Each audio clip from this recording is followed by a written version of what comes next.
کہ اگر کوئی روزہ دار بے خیالی میں کچھ کھا پی رہا ہو اور کوئی دوسرا شخص اس کو دیکھ بھی رہا ہو اور وہ اس کو مطلع کرے یا نہ کرے کہ تیرا روزہ ہے، اس کے بارے میں شریعت کا کیا حکم؟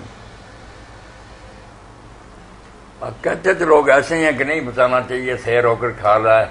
اللہ تعالیٰ کا انعام ہے اس پر کہ وہ بھول کر کھا رہا تو کھا لے، روزہ بھی اس کا درست، مگر یہ بات درست نہیں، بتا دینا چاہیے کہ آپ تو روزہ سے ہیں، آپ کیوں کھا رہے ہیں۔ مطلب وہ کس مولانا اعتبار سے یہ بات کہتے ہیں کہ اللہ تعالیٰ کا انعام ہے، جبکہ اللہ تعالیٰ نے انعام تو یہ کیا ہے کہ تم روزہ رکھو گے تو انعام کے صحیح حقدار ہوگے، یہ تو بھول چوک کے حوالے سے کہ اللہ تعالیٰ اس پر مواخذہ نہیں کرتے۔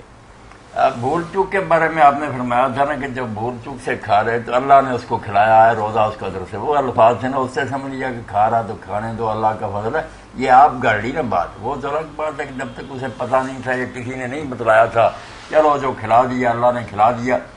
پھر تو بتا دینا چاہیے۔ چلیے مولانا